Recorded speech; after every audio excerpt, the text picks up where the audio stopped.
leave a message to be on the show. That's right, you can. If you go to the show's description on whatever platform you're listening to this on, and mind you, it does host on many platforms. The SAS podcast, Starseeds Angels Savant Syndrome, hosts on many platforms, as most podcasts do these days. Well, if you look in the description for the show, you'll find a link to message us. And you can leave a audio recording for the show and be on air, not live, but you can ask a question or leave a statement. Heck, this show is explicit and it's rated explicit, so you can even swear. You can swear at me if you want and roast me, and that's perfectly fine. I welcome anybody to say anything that they want, and that's freedom of speech, how it should be. I don't know if there's a time limit on the audio recording that you're allowed to record with, but try to keep it a little bit short. I'd say at least under like half an hour, if that's okay with you. But yes, please do message and be on the show. You can do so anonymously. Perfectly fine.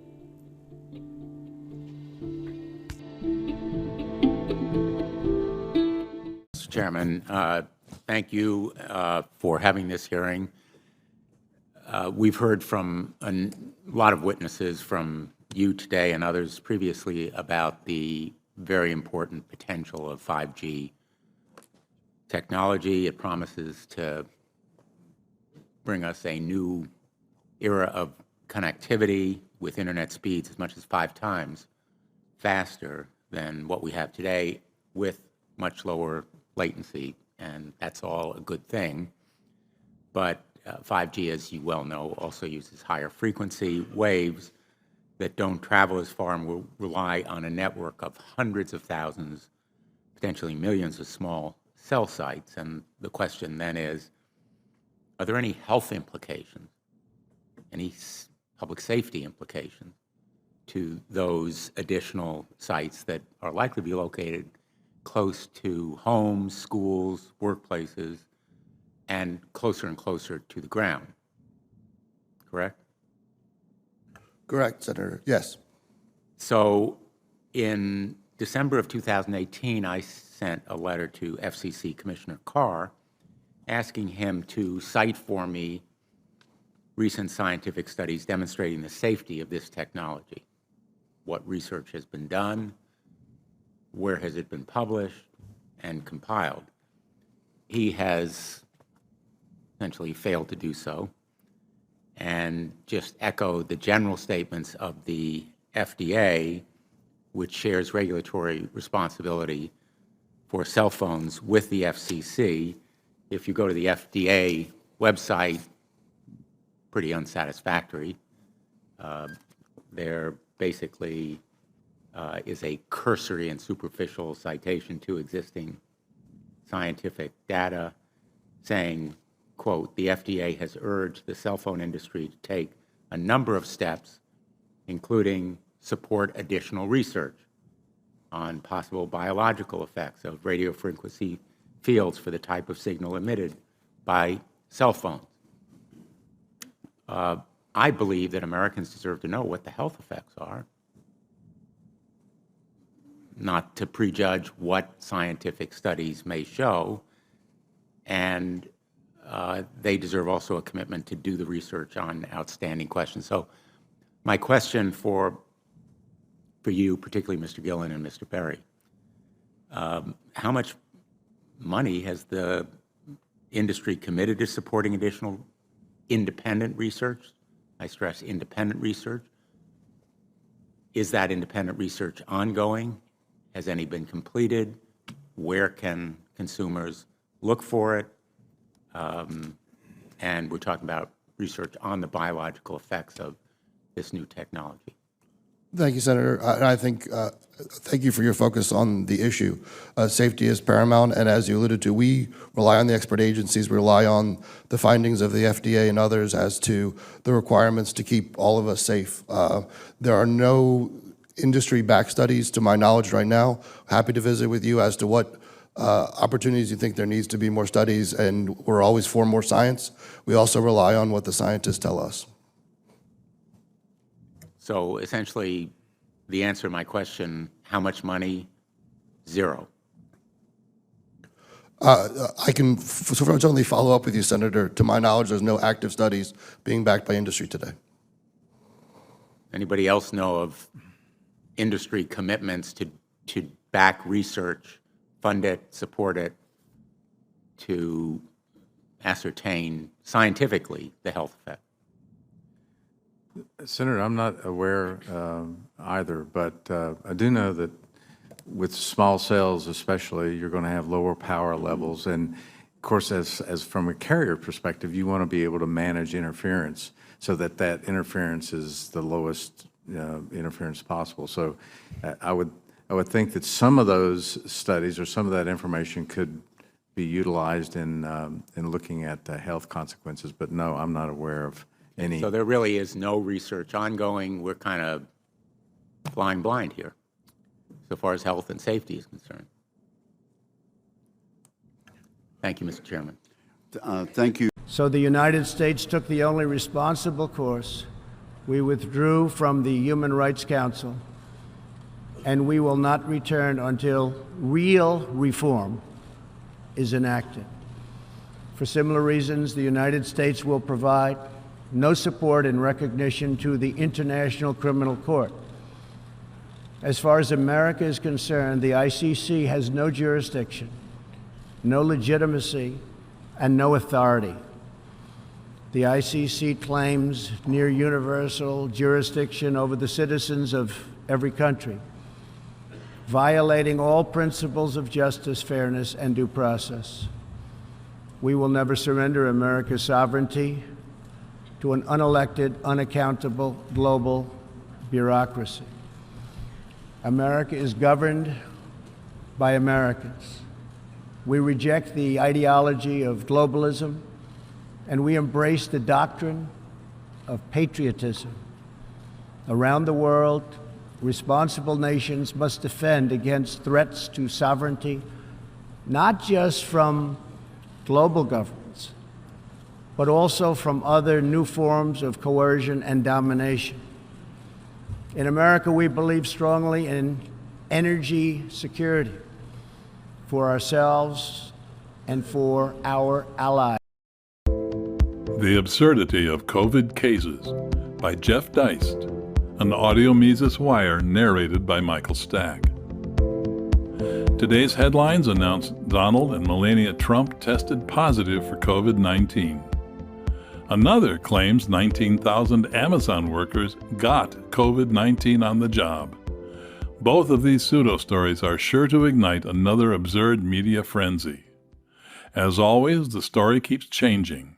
Remember ventilators, flatten the curve, the next 2 weeks are crucial, and so on. Remember Nancy Pelosi in Chinatown back in February urging everyone to visit? Remember Fauci dismissing masks as useless? Why should we believe anything the political/media complex tells us now? So what do these headlines really mean? What exactly is a COVID case? Since the beginning of the coronavirus outbreak, most U.S. media outlets have been exceedingly credulous and complicit in their reporting. Journalists almost uniformly promote what we can call the pro-lockdown narrative, which is to wildly exaggerate the risks from COVID-19 to serve a political agenda. They may be motivated to hurt Trump politically, to promote a more socialist new normal, or simply to drive more clicks and views. Bad news sells, but the bias is clear and undeniable. This explains why media outlets use the terms case and infection so loosely, to the point of actively misinforming the public. All of the endless talk about testing served to obscure two important facts. First, the tests themselves are almost laughably unreliable in producing both false positives and negatives. And what is the point? Are we going to test people again and again every time they go out to the grocery or bump into a neighbor? Second, detecting virus particles or droplets in a human's respiratory tract tells us very little.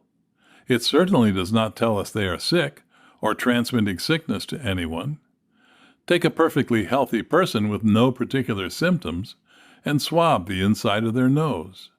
If the culture shows the presence of Staphylococcus aureus, do we insist they have a staph infection? When someone drives to work without incident or accident, do we create statistics about their exposure to traffic? A virus is not a disease. Only a very small percentage of those exposed to the virus itself show any kind of acute respiratory symptoms, or what we can call coronavirus disease. The only meaningful statistics show the incidence of serious illness, hospitalizations, and deaths. The single most important statistic among these is the infection fatality rate, or IFR. Data collected through July shows that the IFR for those under age 45 is actually lower than that of the common flu. The COVID-19 IFR rises for those over 50, but it is hardly a death sentence. And the data does not segregate those with pre-existing health issues caused by obesity, diabetes, and heart disease. If we could see data only for reasonably healthy people under 50, the numbers would be even more reassuring. Mild or asymptomatic COVID cases are effectively meaningless. The world is full of bacteria and viruses, and sometimes they make us a bit sick for a few days. There are millions of them in the world all around us, on our skin, in our nose and respiratory tract, in our organs. We are meant to live with them, which is why we all have immune systems designed to help us coexist and adapt to ever-changing organisms. We develop antibodies naturally, or we attempt to stimulate them through vaccines. But ultimately, our own immune systems have to deal with COVID-19. The virus will always be out there waiting on the other side of any lockdown or mask, so we might as well get on with it. From day one, the focus should have been on boosting immunity through exercise, fresh air, sunlight, proper dietary supplementation, and the promotion of general well-being. Instead, our politicians, bureaucrats, and media insisted on business lockdowns, school closures, distancing, isolation, masks, and the mirage of a fast, effective vaccine. As with almost everything in life, state intervention made the situation worse. We can only hope many governors are removed from office either by impeachment or at the next election. Several, including Andrew Cuomo in New York and Gretchen Whitmer in Michigan, should face criminal charges for their lawless edicts. There is no due process exception for public health. Lockdowns were never justified either in terms of the COVID-19 risk or the staggering economic trade-offs which will be felt for decades. They certainly are not justified now, given 7 months of additional data showing that the transmission and lethality of COVID-19 are not particularly worse than previous SARS, swine flu, or Ebola pandemics. We still don't know how many of the reported 200,000 U.S. COVID-19 deaths were actually caused by the SARS-CoV-2 respiratory disease, or simply reflect people who died of other causes after exposure to COVID-19. We do know that the harms caused by the lockdowns far outweigh the harms posed by the COVID-19 virus. We have had nearly 8 months of life and liberty stolen from us by politicians and their hysteria-promoting accomplices in media. How much more will we accept? For more content like this, visit Mises.org.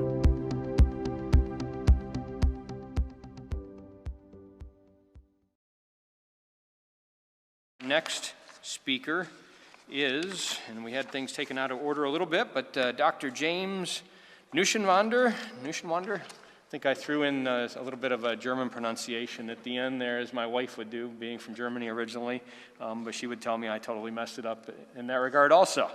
So, Doctor, thank you. He founded Bioenergy Medical Center, a multidisciplinary integrative medical practice located in Ann Arbor, Michigan, where he traveled from to be with us today. He's lectured nationally and internationally on a broad range of topics, including integrative approaches to immune system imbalances, disorders, detoxification, treatment of complex chronic illness, and the integrative medicine treatment of autism, ADHD, and allergies. Thank you, Doctor, for being with us today. Thank you, Representative Metcalf. So you might want to ask yourself, what is a physician from Michigan doing in this beautiful Capitol building in Harrisburg, Pennsylvania? And the answer is very simple. I'm here to support medical freedom and put an end to medical tyranny. So Representative Metcalf has introduced a bill that will enshrine your right to determine what is injected into your body and the bodies of your children. It'll stop the practice of medical offices discharging you simply because you choose not to vaccinate yourself or vaccinate your children.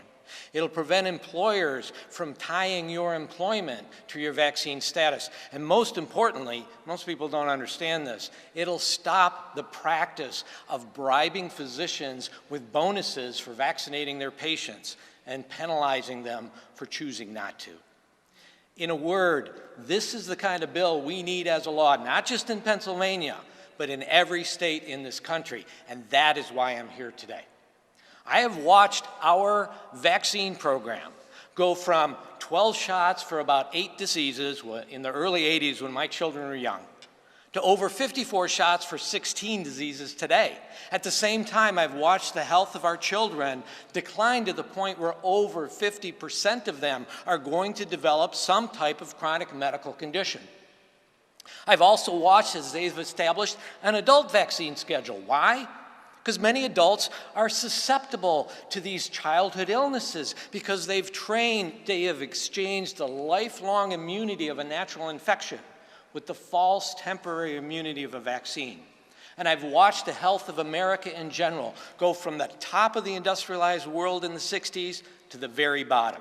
And this is what has dragged me kicking and screaming into this world of vaccine safety and medical freedoms. But we got a pandemic on our hands. And that pandemic has opened the door and allowed people to view firsthand the process of getting a vaccine approved. It's kind of like having a front row seat to making the sausage. It hasn't been pretty. The AstraZeneca trial already has been postponed twice, once for a case of multiple sclerosis and one for a case of transverse myelitis. Just to let you know, that's like a polio-type paralysis caused by an injury to the spinal cord from inflammation. Now, despite the fact that the AstraZeneca Safety Committee determined that the MS was from an underlying condition and the transverse myelitis was not from the vaccine, the FDA has kept that trial on hold in the United States. Johnson & Johnson just last week had to pause their trial because of a severe mystery illness in one of their participants. Now, remember, each one of these vaccine companies signed on to a pledge that said they would be completely transparent when they did these trials. They would hide nothing from the public to engender trust in the quality and safety of the product that they're making. Despite that, we don't know what that underlying condition was that determined the MS and whether that's going to be a contraindication to that vaccine. And we have no idea how the safety committee determined the vaccine didn't cause transverse myelitis. And just to let you know, this is extremely rare. Transverse myelitis is caused by viruses like polio, but it is a well-known vaccine side effect. In the case of the Johnson & Johnson case, we don't even know what that disease was. You know, transparency, give me a break. And now people are waking up to the fact that this vaccine might be mandated, and what about the long-term safety effects? How can you determine long-term safety in a vaccine that has taken months to develop? But for those of us that have been advocating for vaccine safety and for medical freedom for years, none of this stuff is a surprise. I personally have read, believe it or not, I have read the applications that the vaccine manufacturers put in the FDA to get these vaccines approved. And if you look at the safety section of those applications, it's a joke. It's full of what I call junk science. So you don't have to look any further than the vaccine control group for an example of junk science. You know, a control group in a medical trial is supposed to allow you to determine what side effects are caused by your intervention versus what side effects would have just happened randomly. So typically a control group is an inert substance. It's a sugar pill or it's a saline injection. But right now, no vaccine in our current schedule, none of them, has been put through a prospective, inert, placebo-controlled trial prior to their approval by the FDA. None of them. They're all compared to other vaccines or they're compared to vaccine ingredients. We have drug trials. This would never suffice in a drug trial. The gold standard is to compare a drug to an inert placebo or to another drug that has been compared to an inert placebo. That's the gold standard. But vaccines don't have to reach that standard. They're in this special magical category called biologics. So biologics are not subjected to the same safety trials that any drug is. And you all need to know that. They are not subjected to the same safety trials as any drug out there. So let me give you a couple examples of this junk science. The first is the MMR vaccine. So GlaxoSmithKline, GSK, has an MMR vaccine that they use in Europe. They're trying to get it approved in the United States. So they underwent a trial, large trial, in which they published a paper earlier this year, and they said, no safety concerns. But when you look at the safety data, and by the way, you can't find it in the paper, you have to go to a supplement at a different site, but when you look at the safety data, 6% of these healthy 12-month-old babies developed a grade 3 systemic adverse event. This is the worst kind of side effect, 6%. 10% ended up in an emergency room within 6 weeks, and 3.5% of these healthy babies developed a new chronic medical disease within 6 months of vaccination. But no safety concerns. Why? Because the control group had exactly the same numbers. Was that control group a saline injection? No. That control group was the current MMR2 vaccine made by Merck that is in current use today. So how did they determine safety? They took an MMR vaccine, they compared it to another MMR vaccine to determine MMR vaccines are safe. That's like taking a pack of Marlboros, comparing it to a pack of Camels, seeing the lung cancer rate between both and determining cigarettes don't cause cancer. It's junk science. And you could say, hey, Dr. Neuenschreiber, come on. The MMR we're in use today has been put through safety trials. It has never been compared to an inert placebo control ever. So now we know 3.5% of our children develop a chronic medical condition from the MMR vaccine. And the number one thing they develop, we already heard about, is eczema. This is not a skin condition. This is an immune system dysfunction. But let me give you a second example, Vaxalis.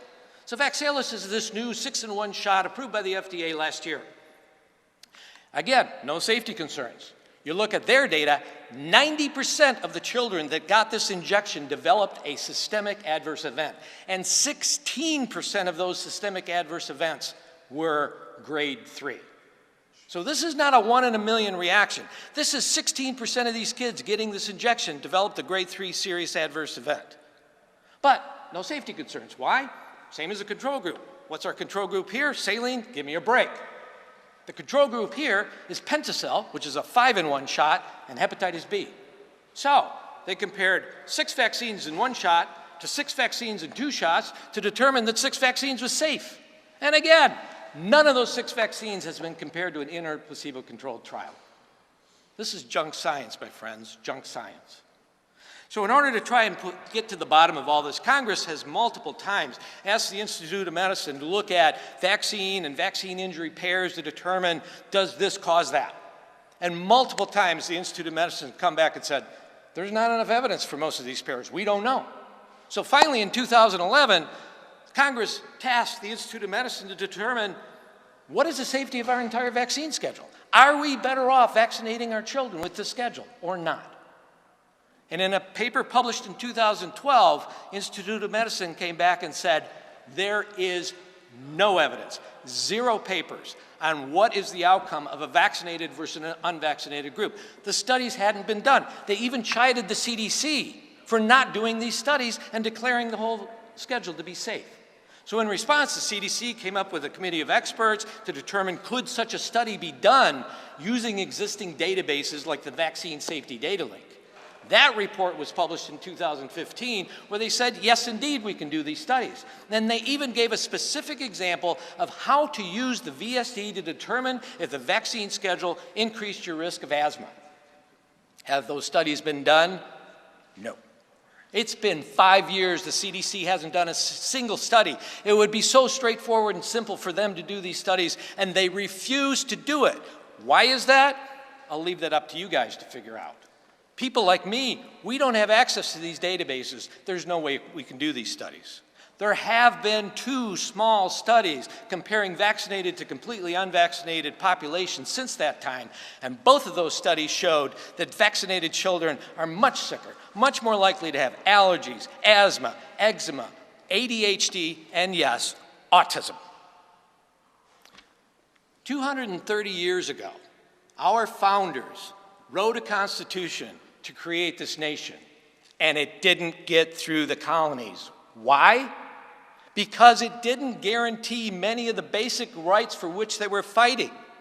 They had to add the Bill of Rights, the first 10 amendments to that Constitution, in order to get it through the colonies and create our nation. That Bill of Rights is under attack right now. You look at freedom of speech. How many of us have been censored on all the social media platforms out there? How about freedom of press? That's being dictated by the advertising dollars that pay for these television programs and the news programs. There's no freedom of press. And then we have state legislators that want to chip away at this Bill of Rights by vaccine mandates and removing exemptions. But we got a big one looming on the horizon here. That COVID vaccine is coming. And it's going to come without any knowledge of long-term side effects. We won't know your risk of developing an autoimmune disorder, your risk of infertility, your risk of cancer. It's never been studied. We won't know by the time this thing is approved. And yet, many of us believe that these will be mandated. It's the only way you're going to be able to do this. And for what? For a disease that has an overall infection mortality rate of 0.26%? A mortality rate in healthy people of essentially 0, you got to go a whole bunch of zeros before you get any number less than that. It's maybe 1 in 10,000, 1 in 20,000. That's 0.01%, 0.005%. I mean, the numbers are mind-boggling, and we're going to mandate this. It's time to side with people like Representative Metcalf to put these kinds of laws forward that enshrine our medical freedoms and put an end to this medical tyranny. Thank you. Thank you, Doctor. We really appreciate you making the trip from Michigan today to share with us your expertise and your passion. Thank you so much.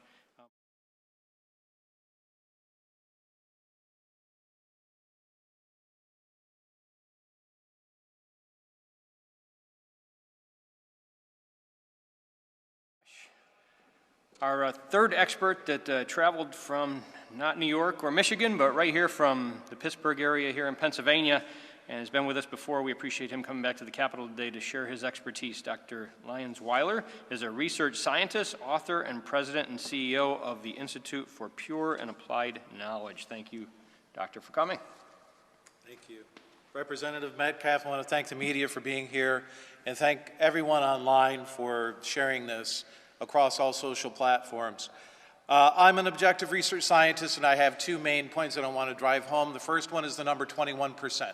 I want you to remember that number and write it down. It's a very, very important number to you if you're an American citizen. The second thing that, and I'll get to that in a minute, the second thing that I want to say is I'm not here in support of any particular bill. I run a not-for-profit, and I can't say yay or nay on my opinion. What my personal opinion is muted, and I don't mind that, but I can condemn the politicization of your health, the politicization and the commoditization of the American citizens' health. Pennsylvania's citizens' health is not a commodity. It is neither a monetary commodity, nor is it a political commodity.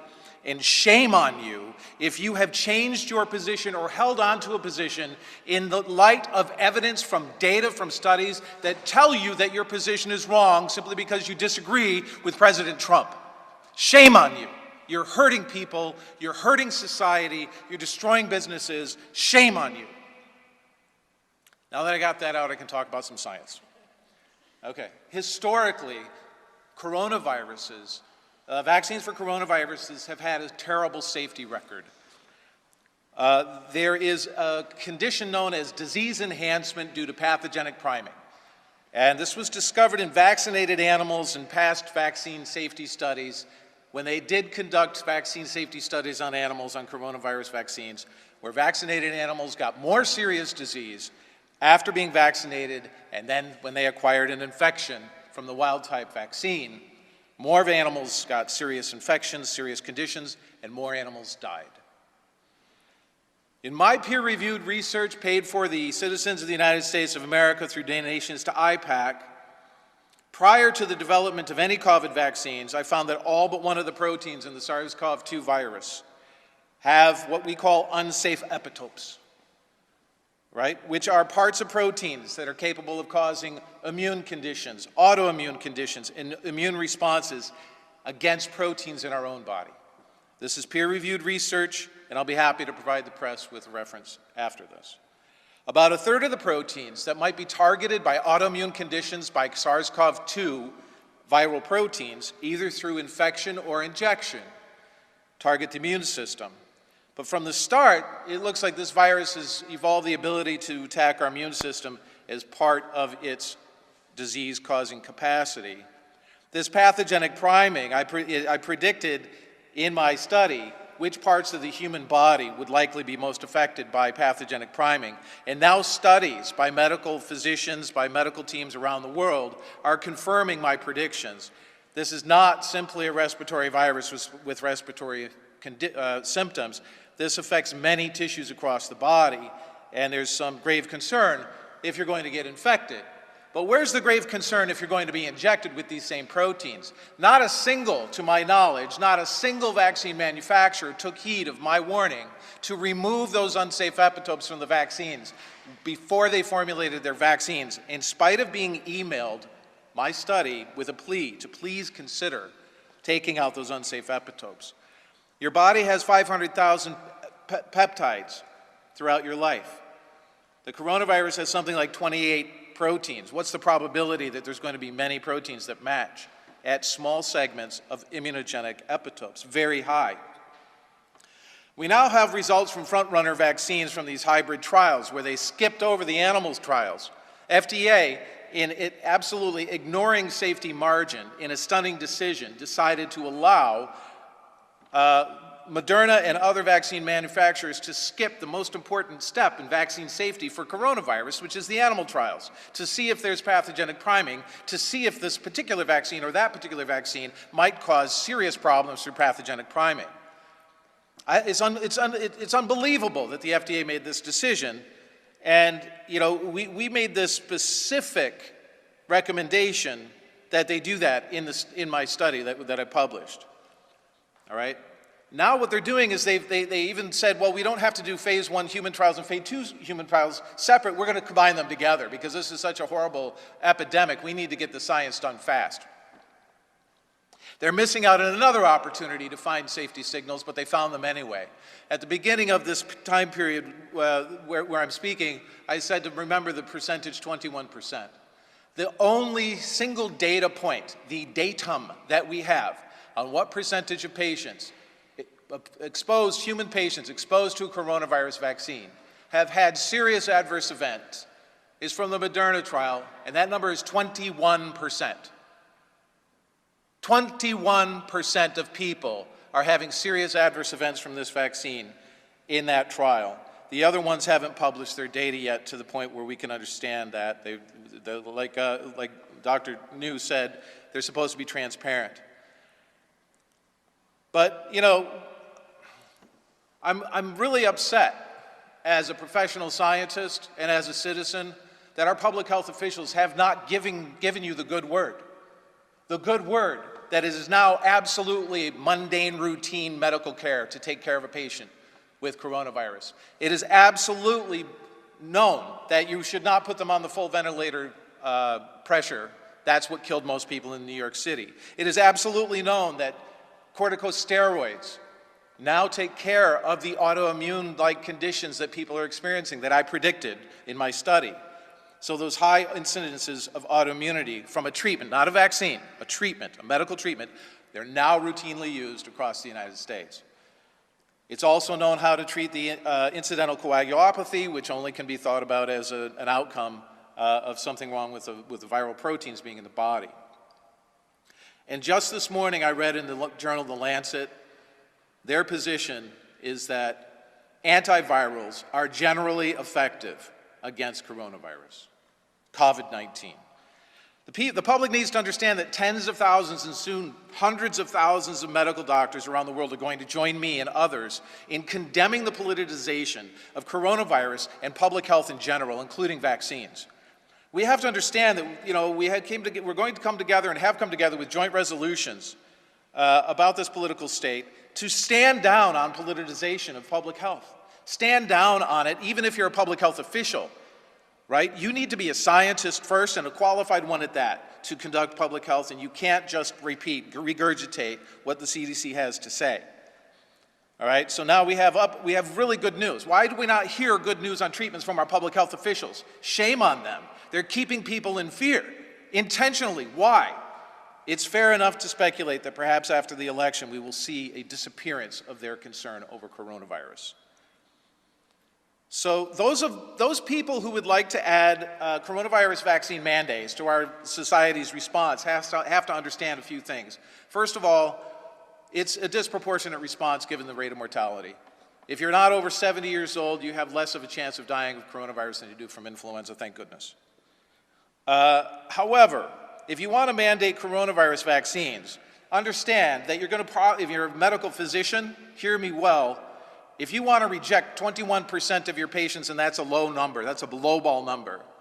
If you want to kick 21% of your patients out of your practice, be my guest, those patients are probably better off without you.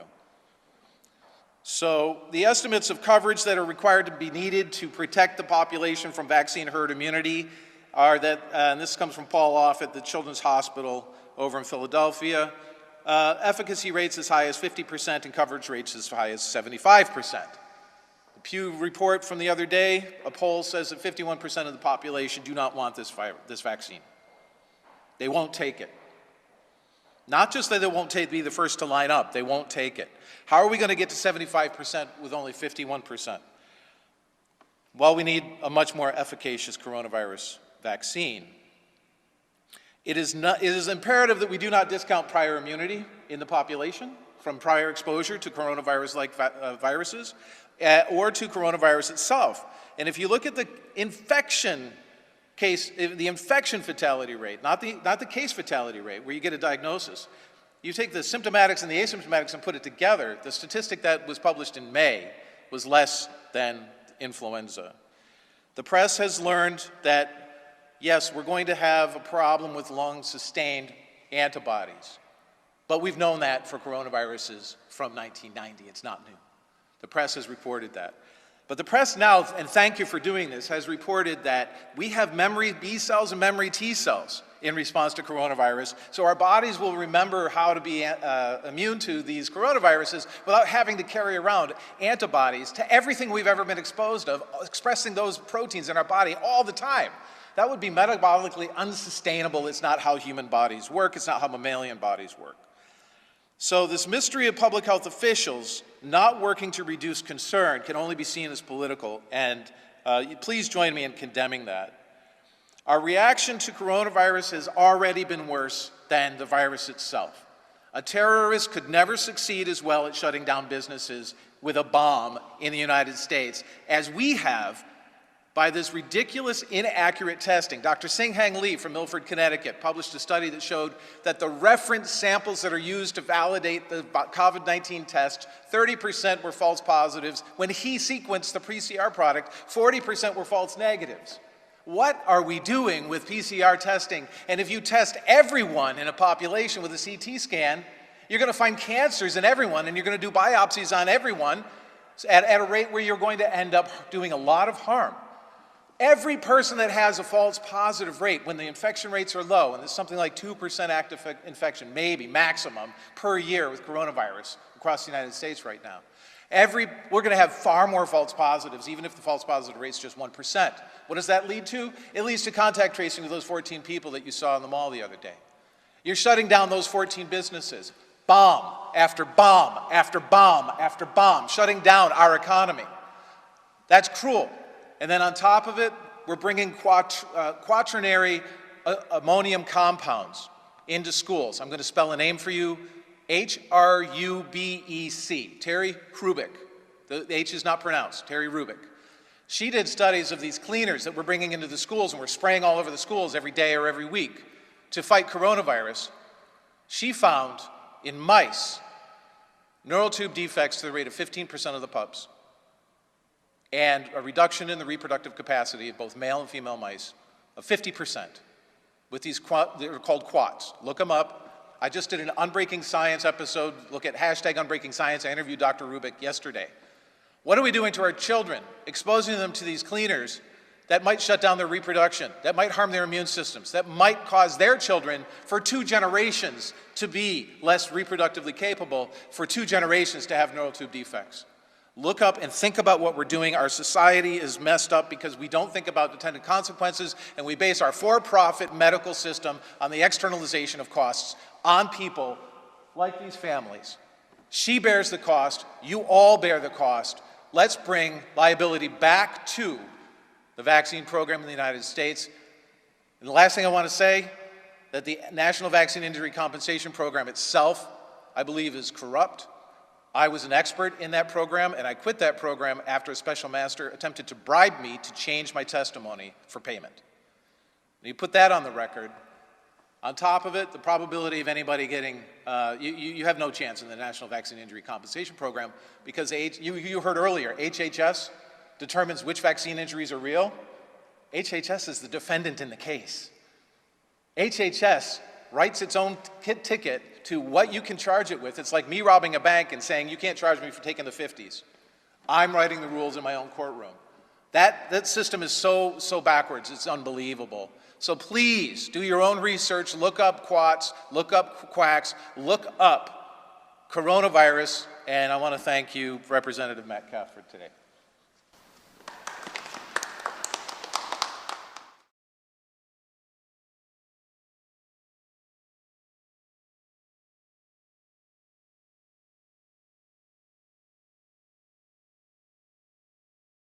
Us, an incredibly brave, amazing doctor. And I'm going to ask you to introduce yourself, please. And thank you so much for doing this. Okay, my name is Dr. Christiane Northrup. I'm a board-certified OBGYN physician trained at Dartmouth Medical School, Tufts New England Medical Center. I'm a former clinical professor of OBGYN at the University of Vermont College of Medicine. I'm the author of 3 New York Times best-selling books. This COVID vaccine, can you tell what we do know about it and what you, from your experience, fear for the people that may take it? Yes, there's never been a vaccine like this. It's an RNA vaccine. It is what's called a transinfection. It will fundamentally change people's DNA. And what I don't like about it, even more than the usual thing about the toxic metals that are in vaccines that make our bodies literally into an antenna with 5G, this one has the usual non-human DNA, like, monkeys, maybe fetal cells, pigs, whatever. And so it begins to make us what's called chimers, C-H-I-M-E-R, introducing non-human DNA into our bodies. What is worse, though, is that there is a patent and work that they've done at MIT to make a dye, and the dye is called luciferase. And under a light, you'd be able to see who was vaccinated, who wasn't.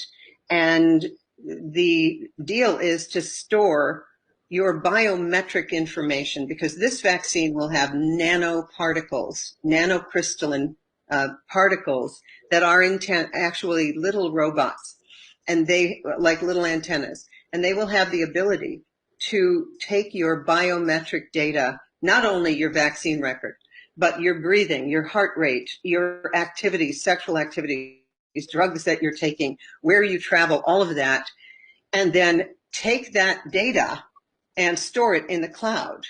What's even more concerning is that the Bill and Melinda Gates Foundation on March 26, 2020, applied for a patent number 060606, to take that biometric data, give you a barcode, and connect each of us to cryptocurrency so that we would become literally slaves to the system. Like everything, it would be the end of privacy, the end of freedom, because who gets the data? Who uses the data?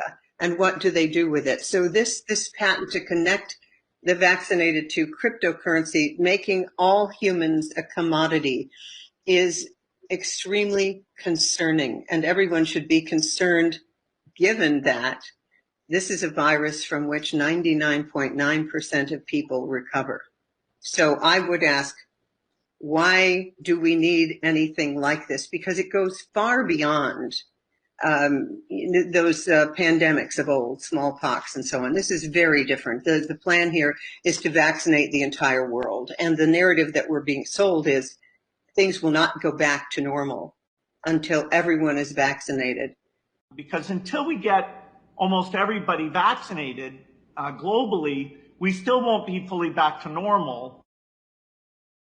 Hello, I am Rainer Fulmich, and I have been admitted to the bar in Germany and in California for 26 years. I have been practicing law primarily as a trial lawyer against fraudulent corporations such as Deutsche Bank, formerly one of the world's largest and most respected banks, today one of the most toxic criminal organizations in the world.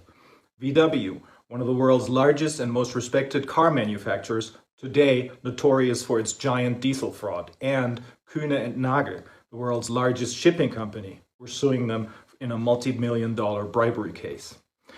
I'm also one of 4 members of the German Corona Investigative Committee. Since July 10th, 2020, this committee has been listening to a large number of international scientists and experts' testimony to find answers to questions about the corona crisis, which more and more people worldwide are asking. All the above-mentioned cases of corruption and fraud committed by the German corporations pale in comparison in view of the extent of the damage that the corona crisis has caused and continues to cause. This corona crisis, according to all we know today, must be renamed a corona scandal, and those responsible for it must be criminally prosecuted and sued for civil damages. On a political level, everything must be done to make sure that no one will ever again be in a position of such power as to be able to defraud humanity or to attempt to manipulate us with their corrupt agendas. And for this reason, I will now explain to you how and where an international network of lawyers will argue this biggest tort case ever, the corona fraud scandal, which has meanwhile unfolded into probably the greatest crime against humanity ever committed. Crimes against humanity were first defined in connection with the Nuremberg trials, after World War II that is, when they dealt with the main war criminals of the Third Reich. Crimes against humanity are today regulated in Section 7 of the International Criminal Code. The 3 major questions to be answered in the context of a judicial approach to the corona scandal are: 1. Is there a corona pandemic, or is there only a PCR test pandemic? Specifically, does a positive PCR test result mean that the person tested is infected with COVID-19, or does it mean absolutely nothing in connection with the COVID-19 infection? 2, do the so-called anti-corona measures, such as the lockdown, mandatory face masks, social distancing, and quarantine regulations, serve to protect the world's population from corona? Or do these measures serve only to make people panic so that they believe, without asking any questions, that their lives are in danger, so that in the end, the pharmaceutical and tech industries can generate huge profits from the sale of PCR tests, antigen and antibody tests, and vaccines, as well as the harvesting of our genetic fingerprints? And 3, is it true that the German government was massively lobbied, more so than any other country, by the chief protagonists of this so-called corona pandemic, Mr. Drosten, virologist at Charité Hospital in Berlin, Mr. Wheeler, veterinarian and head of the German equivalent of the CDC, the RKI, and Mr. Tedros, head of the World Health Organization, or WHO, because of Germany is known as a particularly disciplined country and was therefore to become a role model for the rest of the world for its strict and, of course, successful adherence to the corona measures. Answers to these three questions are urgently needed because the allegedly new and highly dangerous coronavirus has not caused any excess mortality anywhere in the world, and certainly not here in Germany. But the anti-corona measures, whose only basis are the PCR test results, which are in turn all based on the German Drosten test, have, in the meantime, caused the loss of innumerable human lives and have destroyed the economic existence of countless companies and individuals worldwide. In Australia, for example, people are thrown into prison if they do not wear a mask or do not wear it properly as deemed by the authorities. In the Philippines, people who do not wear a mask or do not wear it properly in this sense are getting shot in the head. Let me first give you a summary of the facts that they present themselves today. The most important thing in a lawsuit is to establish the facts, that is, to find out what actually happened. That is because the application of the law always depends on the facts at issue. If I want to prosecute someone for fraud, I cannot do that by presenting the facts of a car accident. So what happened here regarding the alleged corona pandemic? The facts laid out below are to a large extent the result of the work of the Corona Investigative Committee. This committee was founded on July 10th by 4 lawyers in order to determine, through hearing expert testimony of international scientists and other experts, 1, how dangerous is the virus really? 2, what is the significance of a positive PCR test? 3, what collateral damage has been caused by the corona measures, both with respect to the world's population's health and with respect to the world's economy? Let me start with a little bit of background information. What happened in May 2019 and then in early 2020, and what happened 12 years earlier with the swine flu, which many of you may have forgotten about? In May of 2019, the stronger of the two parties which govern Germany in a grand coalition, the CDU, held a Congress on Global Health, apparently at the instigation of important players from the pharmaceutical industry and the tech industry. At this Congress, the usual suspects, you might say, gave their speeches. Angela Merkel was there and the German Secretary of Health, Jens Spahn.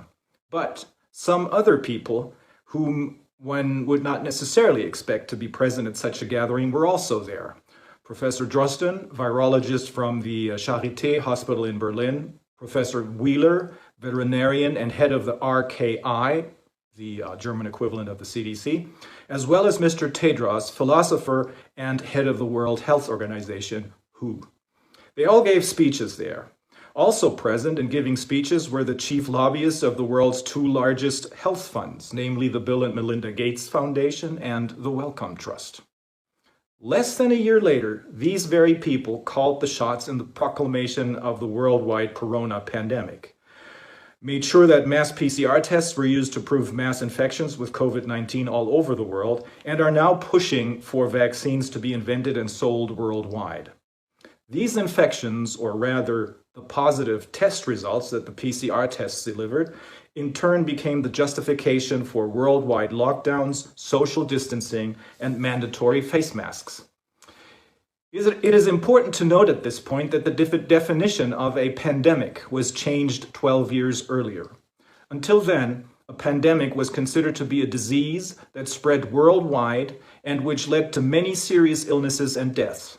Suddenly, and for reasons never explained, it was supposed to be a worldwide disease only. Many serious illnesses and many deaths were not required anymore to announce a pandemic. Due to this change, the WHO, which is closely intertwined with the global pharmaceutical industry, was able to declare the swine flu pandemic in 2009, with the result that vaccines were produced and sold worldwide on the basis of contracts that have been kept secret until today.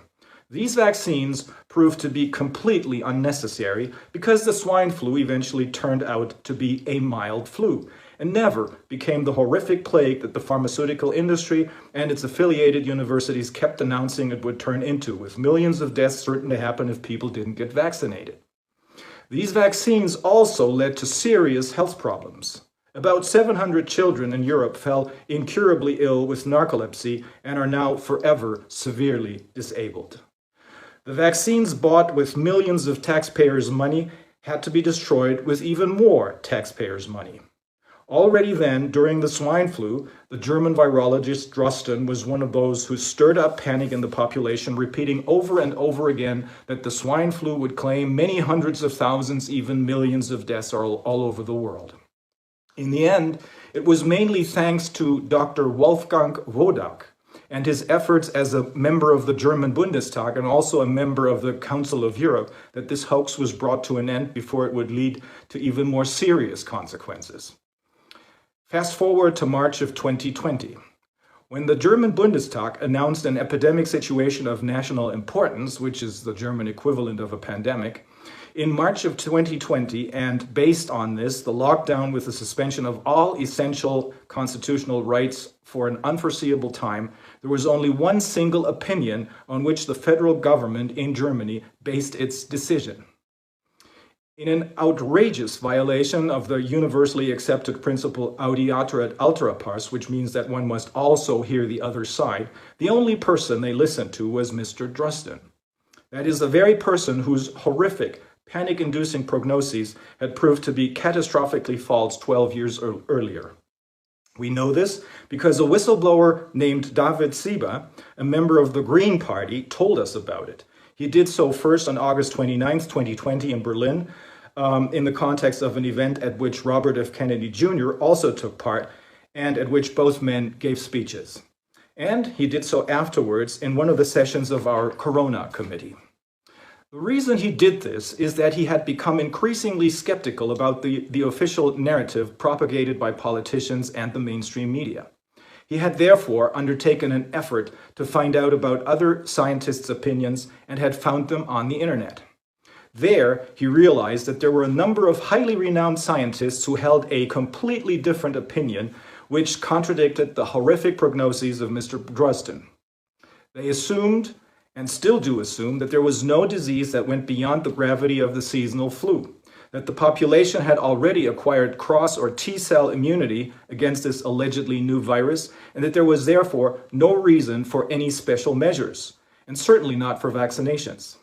These scientists include Professor John Ioannidis of Stanford University in California, a specialist in statistics and epidemiology, as well as public health, and at the same time the most quoted scientist in the world, Professor Michael Levitt, Nobel Prize winner for chemistry, and also a biophysicist at Stanford University, the German professors Karin Mölling, Susharit Bhakti, Knut Witkowski, as well as Stefan Homburg, and now many, many more scientists and doctors worldwide, including Dr. Mike Yeadon.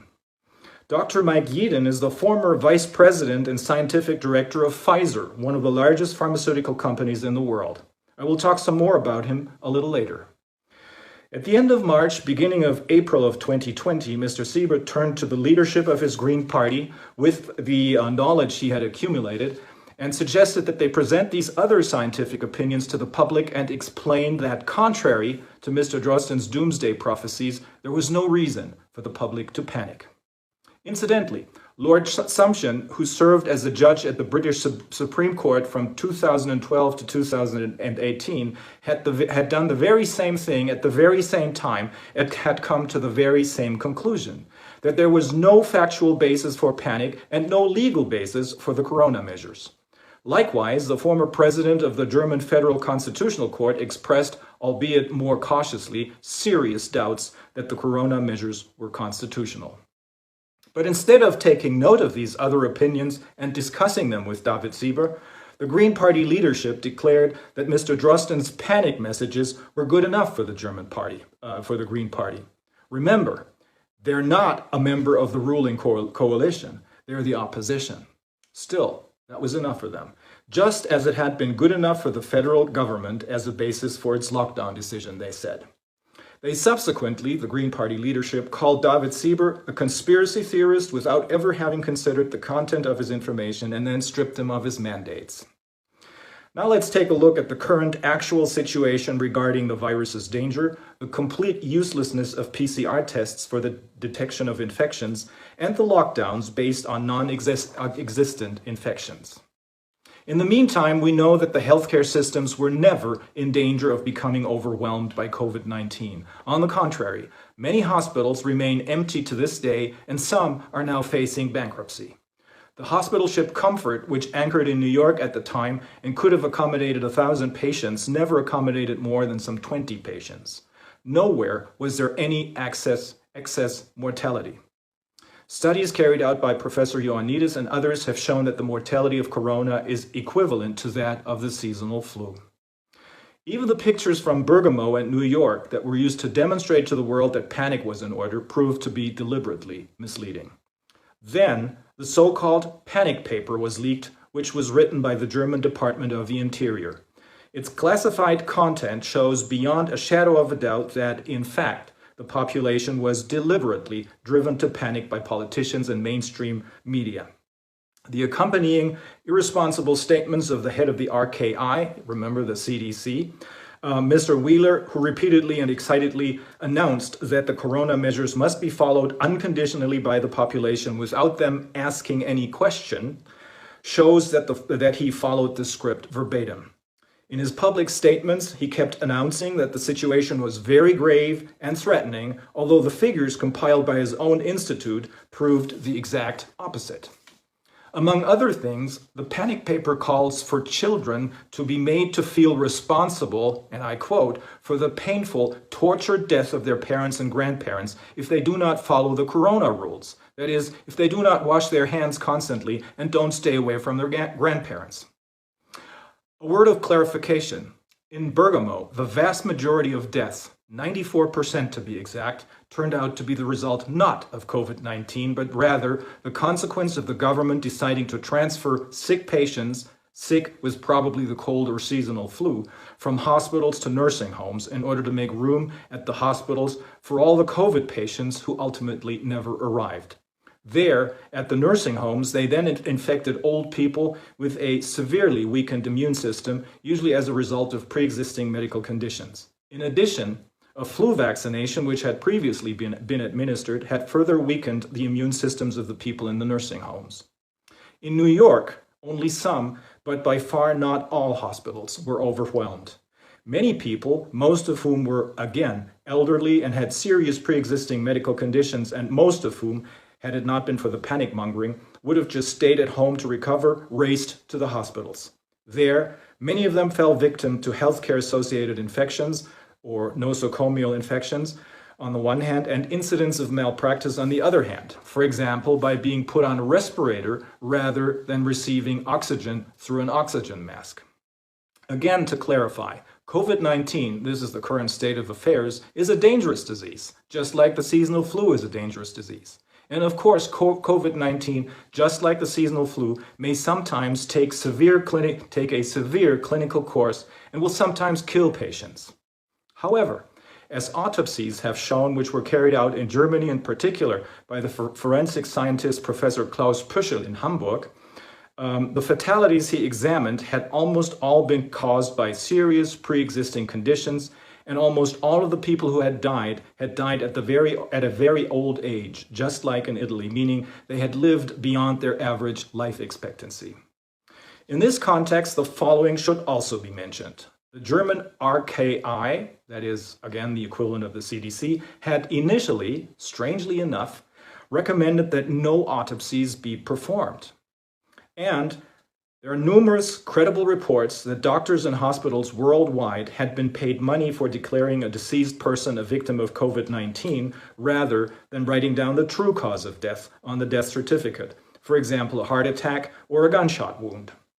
Without the autopsies, we would never know that the overwhelming majority of the alleged COVID-19 victims had died of completely different diseases, but not of COVID-19.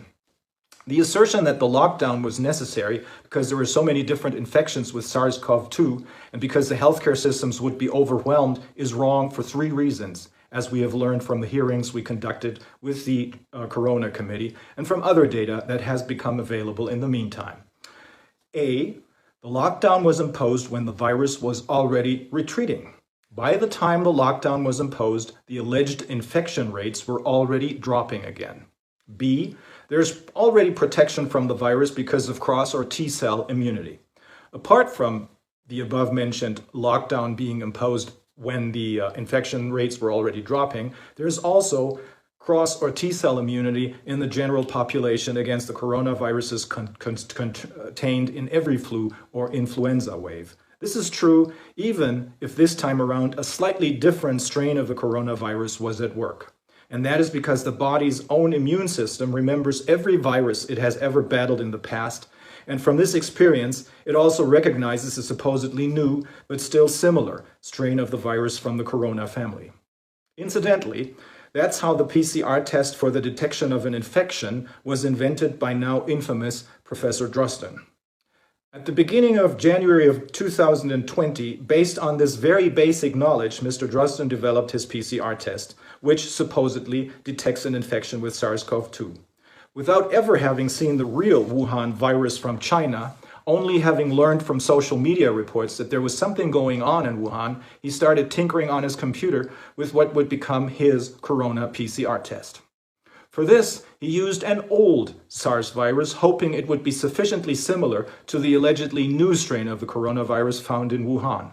Then he sent the result of his computer tinkering to China to determine whether the victims of the alleged new coronavirus tested positive. They did. And that was enough for the World Health Organization to sound the pandemic alarm and to recommend the worldwide use of the Drosten PCR test for the detection of infections with the virus now called SARS-CoV-2. Drosten's opinion and advice was, this must be emphasized once again, the only source for the German government when it announced the lockdown, as well as the rules for social distancing and the mandatory wearing of masks. And this must also be emphasized once again, Germany apparently became the center of especially massive lobbying by the pharmaceutical and tech industry because the world, with reference to the allegedly disciplined Germans, should do as the Germans do in order to survive the pandemic. C, and this is the most important part of our fact-finding. The PCR test is being used on the basis of false statements, not based on scientific facts with respect to infections. In the meantime, we have learned that these PCR tests, contrary to the assertions of Messrs. Drosten, Wheeler, and the WHO, do not give any indication of an infection with any virus, let alone an infection with SARS-CoV-2. Not only are PCR tests expressly not approved for diagnostic purposes, as is correctly noted on leaflets coming with these tests, and as the inventor of the PCR test, Kary Mullis, has repeatedly emphasized. Instead, they're simply incapable of diagnosing any disease. That is, contrary to the assertions of Drosten, Wheeler, and the WHO, which they have been making since the proclamation of the pandemic, a positive PCR test result does not mean that an infection is present. If someone tests positive, it does not mean that they're infected with anything, let alone with the contagious SARS-CoV-2 virus. Even the United States CDC, even this institution agrees with this, and I quote directly from page 38 of one of its publications on the coronavirus and the PCR tests, dated July 13th, 2020. First bullet point says, detection of viral RNA may not indicate the presence of infectious virus or that 2019 nCoV is the causative agent for clinical symptoms. Second bullet point says, the performance of this test has not been established for monitoring treatment of 2019 nCoV infection. Third bullet point says, this test cannot rule out diseases caused by other bacterial or viral pathogens. It is still not clear whether there has ever been a scientifically correct isolation of the Wuhan virus, so that nobody knows exactly what we're looking for when we test, especially since this virus, just like the flu viruses, mutates quickly. The PCR swabs take 1 or 2 sequences of a molecule that are invisible to the human eye and therefore need to be amplified in many cycles to make it visible. Everything over 35 cycles is, as reported by the New York Times and others, considered completely unreliable and scientifically unjustifiable. However, the Dresden test, as well as the WHO recommended tests that followed his example, are set to 45 cycles. Can that be because of the desire to produce as many positive results as possible and thereby provide the basis for the false assumption that a large number of infections have been detected? The test cannot distinguish inactive and reproductive matter. That means that a positive result may happen because the test detects, for example, a piece of debris, a fragment of a molecule, which may signal nothing else than that the immune system of the person tested won a battle with a common cold in the past. Even Drosten himself declared in an interview with a German business magazine in 2014, at that time concerning the alleged detection of an infection with the MERS virus, allegedly with the help of the PCR test, that these PCR tests are so highly sensitive that even very healthy and non-infectious people may test positive. At that time, he also became very much aware of the powerful role of the panic and fear-mongering media, as you'll see at the end of the following quote.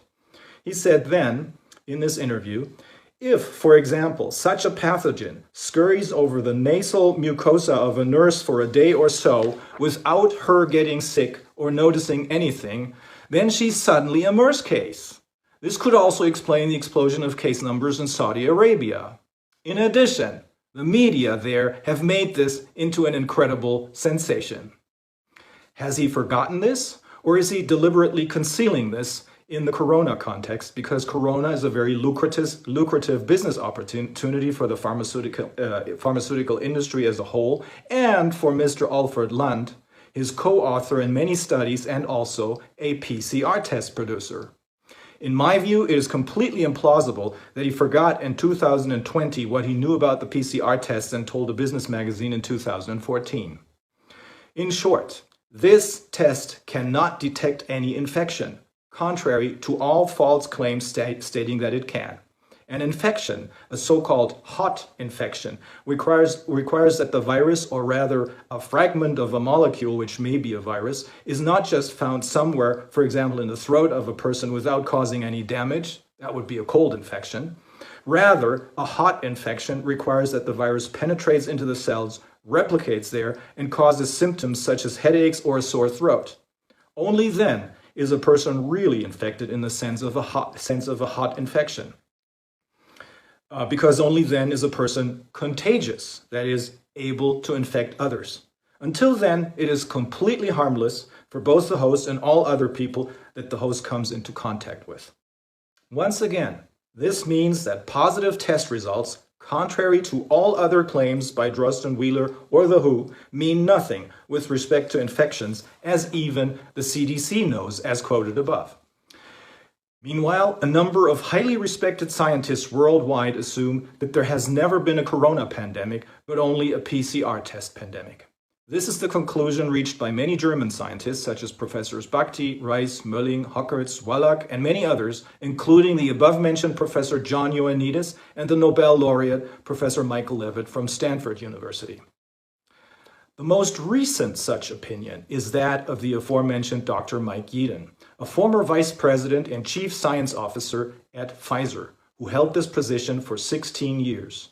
He and his co-authors, all well-known scientists, published a scientific paper in September of 2020, and he wrote a corresponding magazine article on September 20th, 2020.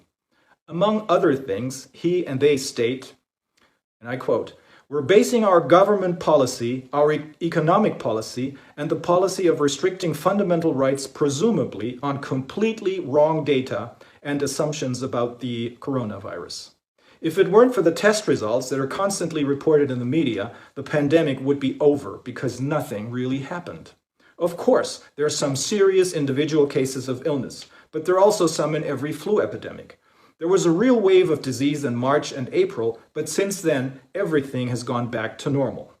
Only the positive results rise and sink wildly again and again, depending on how many tests are carried out. But the real cases of illnesses are over. There can be no talk of a second wave." The allegedly new strain of the coronavirus is, Dr. Yeadon continues, only new in that it is a new type of the long-known coronavirus. There are at least 4 coronaviruses that are endemic and cause some of the common colds we experience, especially in winter. They all have a striking sequence similarity to the coronavirus. And because the human immune system recognizes the similarity to the virus that has now allegedly been newly discovered, a T-cell immunity has long existed in this respect. 30% of the population had this before the allegedly new virus even appeared. Therefore, it is sufficient for the so-called herd immunity that 50